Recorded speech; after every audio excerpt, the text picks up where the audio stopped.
Selamat pagi anak-anak, apa kabarnya pada pagi hari ini? Ibu harap semuanya dalam keadaan sehat ya anak-anak, tetap jaga kesehatannya. Dan prokes kesehatan selalu diterapkan dimanapun anak-anak berada ya. Nah, semoga di pagi hari ini anak juga sudah bangun pagi, sudah mandi, sarapan, dan mempersiapkan materi yang kita pelajari pada hari ini.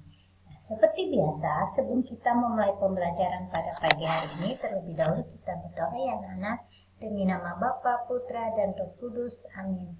Bapa kami yang ada di surga, dimuliakanlah namamu, datanglah kerajaanmu, jadilah kehendakmu di atas bumi seperti di dalam surga.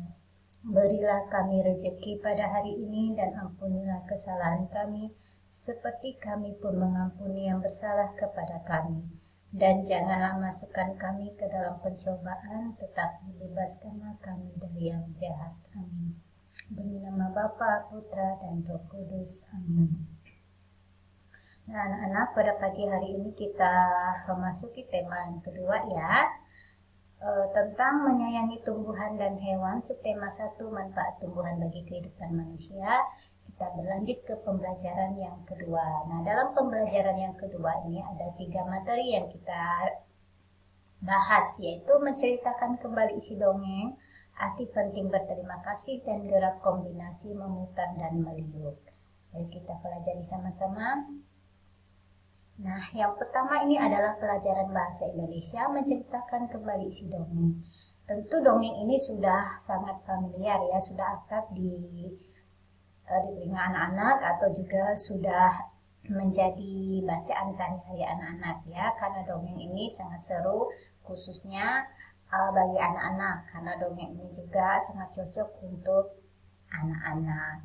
Nah, apa itu dongeng? Dongeng adalah cerita sederhana yang tidak benar-benar terjadi. Misalnya, kejadian-kejadian aneh zaman dahulu. Dongeng berfungsi menyampaikan ajaran moral dan penghibur. Dongeng juga merupakan jenis prosa lama, memiliki ciri-ciri. Yang ke-1 itu isinya tentang khayalan. Lalu yang kedua anonim atau tanpa pengarangnya. Anonim ini tidak ada pengarangnya gitu ya. Lalu yang ketiga itu milik bersama. Keempat, istana sentris atau fokus ceritanya adalah para ratu atau kerajaan. Nah, dongeng ini menceritakan khusus tentang kehidupan para ratu, raja, ataupun kerajaan ya anak-anak. Lalu yang kelima, beredar dari mulut ke mulut. Apa saja langkah-langkah agar bisa menceritakan kembali isi dongeng? Nah, langkah yang harus kita ketahui ya, yang harus kita lakukan saat membaca dongeng itu, yang pertama itu membaca secara berulang-ulang cerita yang akan diceritakan. Lalu kedua, mencatat nama-nama pelaku dalam cerita. Nah, yang kedua ini anak-anak catat apa saja, siapa nama dalam dongeng tersebut, nama-namanya siapa dicatat ya. Lalu yang ketiga itu mencatat tempat-tempat kejadian terdapat dalam cerita. Nah, tempat-tempat ini seperti cerita singa dan kancil. Nah, tempatnya itu pasti di hutan ataupun di sungai. Itu ya tempatnya, contoh seperti itu. Lalu yang keempat ini, mencatat hal-hal penting atau gagasan pokok cerita. Nah, apa saja sih gagasan yang utama dalam cerita tersebut, menceritakan apa, seperti itu ya anak. Nah, di sini Bu Guru bahas tentang tokoh, tempat, amanat dalam suatu dongeng atau cerita ya anak-anak. Nah, dongeng pertama di sini. Nah, tokoh adalah pelaku atau peran dalam dongeng dan cerita seperti antagonis, protagonis, dan tritagonis. Anak-anak dengarkan ya, nih antagonis adalah pelaku yang memerankan karakter jahat dalam suatu cerita. Nah, contohnya seperti kancil dan buaya. Nah, di sini antagonisnya selalu buaya ya. Buaya karena dia makan daging, jadi karakternya antagonis jahat terus. Sedangkan protagonis di sini,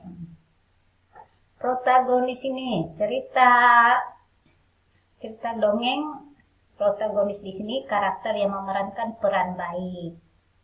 Nah, yang selalu baik dalam cerita.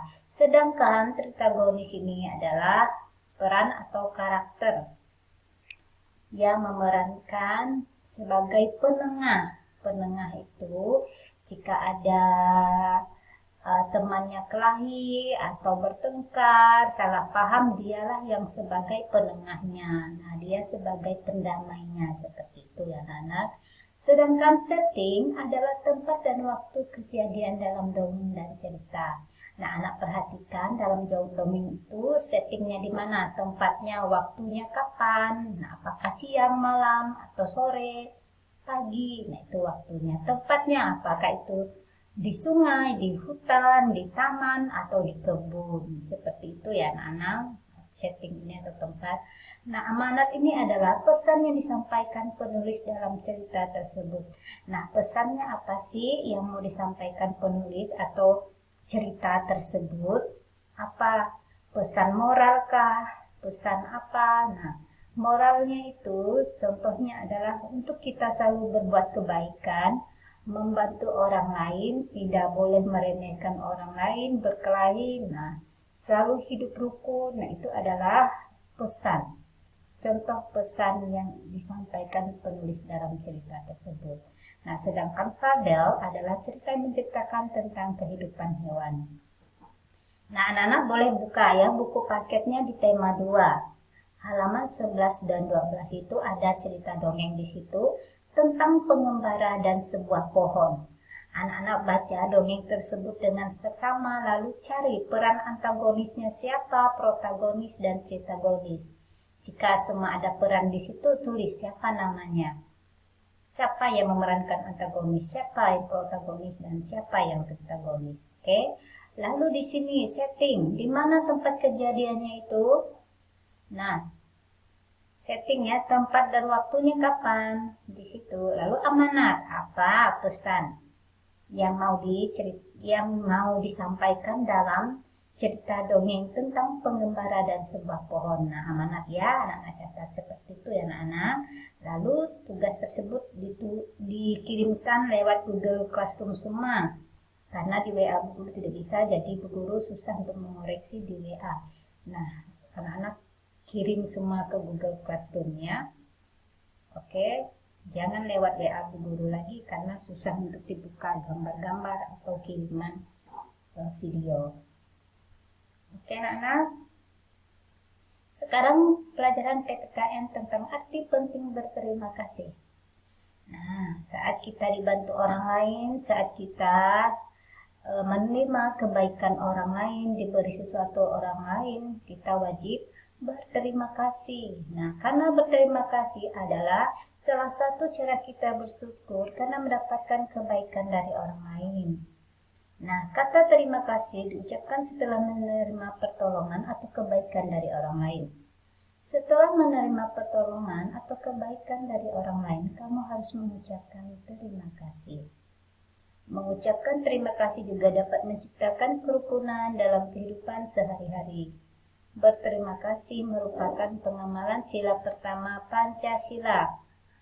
Sila pertama berbunyi ketuhanan yang Maha Esa.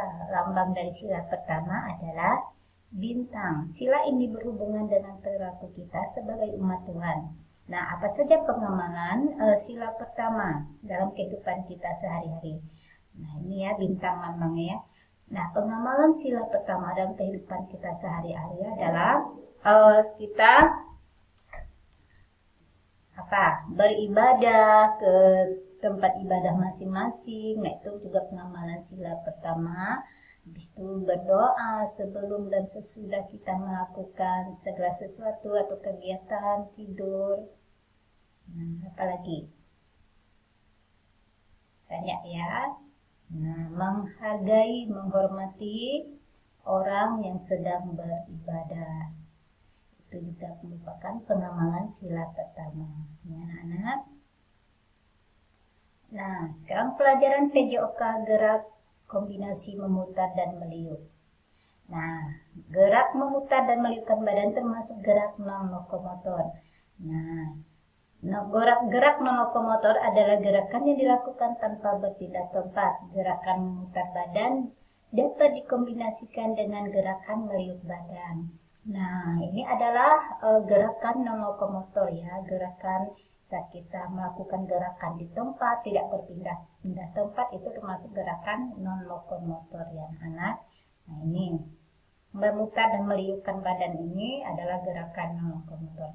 Bagaimana cara kita melakukan kombinasi gerakan memutar dan meliukkan badan? Nah, yang pertama itu sikap badan berdiri tegak. Kedua, tangan dikepalkan kemudian diletakkan di pinggang. Ketiga, badan diputar ke kanan dan ke kiri. Keempat, badan kembali berdiri tegak. Kelima, kedua tangan direntangkan ke depan. Keenam, badan diputar ke bawah atau dibungkukkan.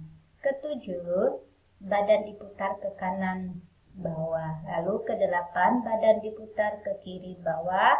Nah, kesembilan, melikun badan ke atas, melentingkan badan atau melentingkan badan. Nah, gerakan tersebut dilakukan secara berulang-ulang yang tersebut. Nah, ini gambar-gambarnya ya anak-anak. Anak-anak bisa praktekkan sendiri di rumah karena ini adalah gerakan yang sangat sederhana. Oke, sampai di sini materi kita pada pagi hari ini anak-anak. Sebelum kita mengakhiri terlebih dahulu kita berdoa demi nama Bapa, Putra, dan Roh Kudus. Amin. Salam Maria penuh rahmat Tuhan sertamu, terpujilah engkau di antara wanita dan terpujilah buah tubuhmu Yesus.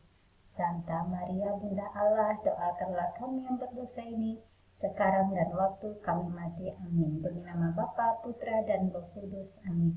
Selamat pagi dan Tuhan memberkati anak-anak.